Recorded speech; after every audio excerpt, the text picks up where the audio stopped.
We think the custom trims around our garage doors and entry doors turned out beautifully. So in this video, we're going to walk through the whole process from design to install.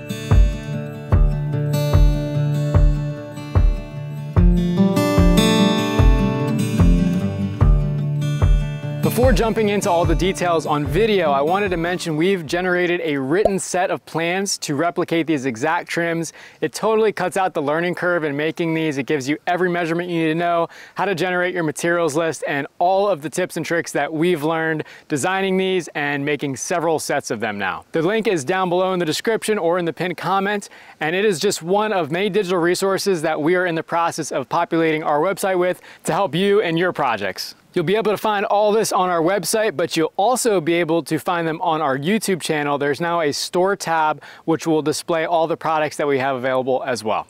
The decorative headers above the doors are made out of this 5/4 by 6 PVC, and then we'll use a 1x2 top cap. But in order to help shed water, we're going to bevel this so that this top cap sits just at a slight angle. The metal flashing we just put on the wall will rest on top of this top cap when it's all finished. These little cross-sectional templates help visualize what I'm going after. This one, I realized I didn't like beveling the top cap as well. I wanted to make this flat starting off, but it minimized the overhang a little bit more than I liked. So we will not be beveling this top. We're just gonna let it ride at its natural angle. But these templates really help in visualizing the end product.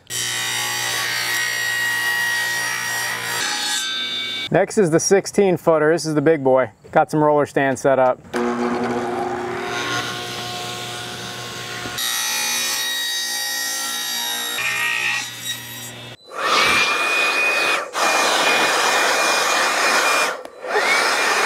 You sure you want to take that off? I guess you can, yeah.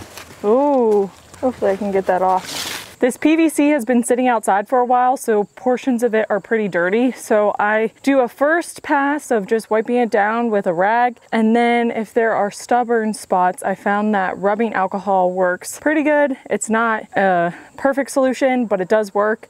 And I'm thinking about maybe trying a magic eraser too for any really stubborn spots. It'll be a lot easier to clean this now rather than after we get it up on the wall 8 feet in the air. While Elena's cleaning the big piece, I'm going to assemble the top cap for the door header. This has got about a 5/8 inch overhang, so I've marked that on either side with a little tick mark, and I'm just going to line that up and shoot some 16 gauge brads through it. Just got to be careful that I'm shooting straight down so I don't pop through the face of this thing.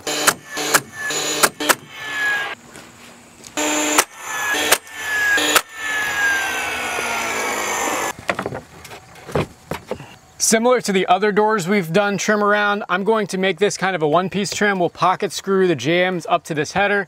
So I have this where it needs to be now. We have marks on either side, so we'll know exactly where to put our jambs when it comes time to put them on. And that way we'll have a really secure connection between the jambs and the header with those pocket screws and some glue to make sure these never come apart with seasonal changes in temperature. We won't be able to do the same thing on the garage doors, unfortunately, just because they're so large. Those will have to go up in 3 pieces, but where we can, we're trying to keep the trims pre-assembled so all the joints stay tight.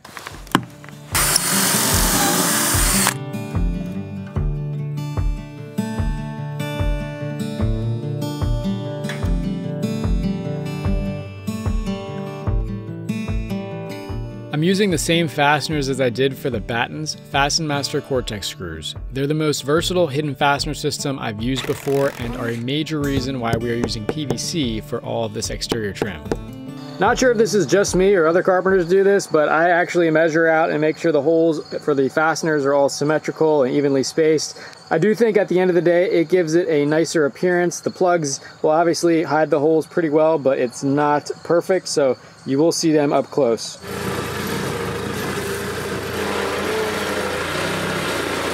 I'm marking the bottom edge to show me where the alignment's got to be with the door jamb, so that once we get it up there, all we have to do is align this mark to the edge of the jamb, and we know we got this centered. And I'm also starting all the screws while this is horizontally, so we don't have to worry about it.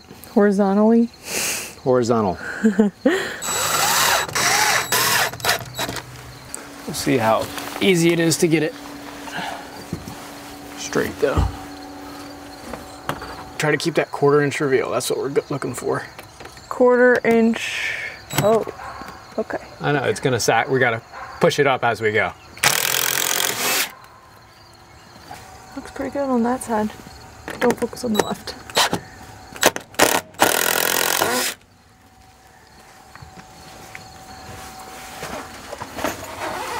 Okay. Whoa, baby, don't be doing that with your foot. Get your foot back up. What do you mean? So you got the little nubs up here? What nubs? Yeah, I do. Where? Got everything I need. Look at this spider. Dangling. Where's your web? Gotcha. There you go. I think that's your new web. All right. And there he goes, down Ready? to the ground. That's amazing. Oh, Can I get insects. through there so I can put these last two in? Yep.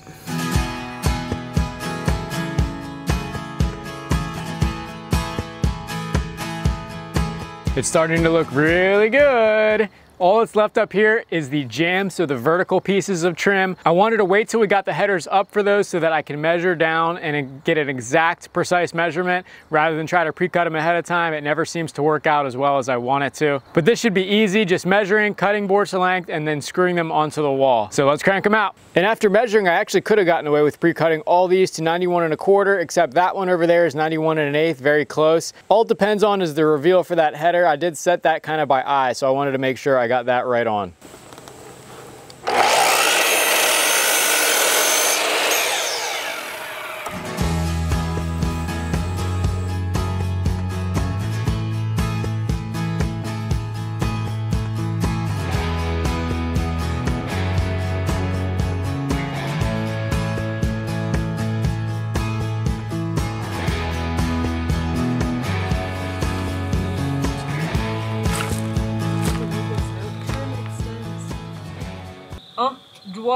What is it? 1, 2, 3, 4, 5,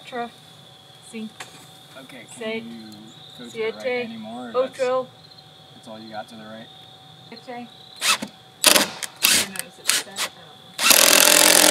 I think I'm mixing French and Spanish. 1, 2, 3, 4, 5. Got my helper back briefly and we got these jams up. It is looking good. Only other thing I can think of that we might need to do eventually is paint the edges of these trims. They, for the most part, are pretty clean, but this cellular PVC is kind of a dirt magnet. This is probably actually the worst example of it right here. It's really tough to clean that because it's like a cellular structure and it just grabs the dirt and holds it. Here's an after shot of that same trim after Elena painted it. It looks a whole lot better now. Let's talk quick about that 1/4 inch reveal. You can see we actually have 2 layers of trim, like a sub trim and then the decorative trim. The sub trim is there to build out to the same width as the PVC sheet because we have our rain screen and then a 1/2 inch thick sheet there. So it forms a solid base for the decorative trim. It also integrates well with the rain screen. You can see we put these 1/2 inch little slots in the top. So in the case of any water that happened to get behind that rain screen, can easily make it out. We set the edge of the decorative trim back like a 1/4 inch from the edge of the sub trim just because we thought that extra reveal would look good. It's also really tough to get 2 boards exactly perfectly in line, so this gives us a little bit of margin for error. I talked briefly in the PVC video about how the backing for the door trim could have been a little bit thinner. I could have used a 1/2 inch instead of a 3/4 inch board for that sub trim, and that it gave me that little 1/4 inch gap behind here. I feel like some people might not like this, but I actually really do because it provides a shadow line compared to the rest of the battens, which don't have a gap obviously. So it helps the door trim kind of stand out and pop off the wall a little bit compared to the battens. Taking a page out of Bob Ross's book, I'm gonna call that one a happy accident. In our last video on the PVC siding, we got some questions about where we procured the material, so I just wanted to go over that again. All of our trim is Versatex brand. It came from a local lumber yard, and the main reasoning behind that is because of the lengths. We have a 16-foot garage door, which means the header piece actually has to be more than 16 foot. In the box stores, the maximum length you're ever gonna see in PVC is 16 foot, but at lumber yards, you can actually get it longer. In this case, we got all 18 footers, but they also offered 20 and I believe 22 footers as well if you had some really long doors and didn't want a seam in the middle of the trim. So all of our 1x4, 5/4x4, 1x6, and 5/4x6 trim came from that local lumber yard, but all of the 1/2 inch sheet and 1x3 batten strips were a lot more economical to get through the big box stores, so we got those through Home Depot. It's been a while since we talked about why we have this garage door on the side and towards the back of the house. It goes into the back half of the garage, which is going to be sort of a multi-purpose area, mostly a wood shop, but also potentially a spot to put our lawnmower or utility vehicle before we have our barn built. And of course, being a wood shop, it will also be nice to have a big door to be able to open to get fresh air, let dust out, and bring large material through easily. Anyway, that is a wrap on door trim. We love how they all turned out. If you want to replicate them, make sure to check out the plans in the link below.